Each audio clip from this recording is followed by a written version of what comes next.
70 тысяч четвероногих бойцов прошли с фронтами Красной Армии в составе батальонов связи, ездовой, санитарной, караульно-сторожевой, минно-розыскной служб. В тяжелых боевых и погодных условиях, порой по полному бездорожью, ездовые собачьи упряжки привезли тысячи тонн боеприпасов и продовольствия.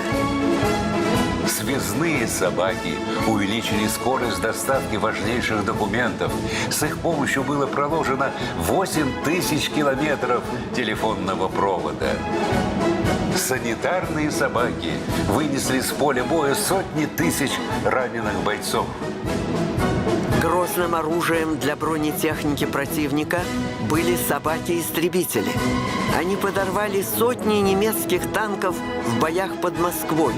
Собаки-саперы, безошибочно обнаруживая взрывчатку под землей и снегом, проверили тысячи километров дорог, помогли разминировать десятки тысяч минных полей, зданий, складов, мостов. Родина высоко ценит ратный труд военных собаководов и их питомцев.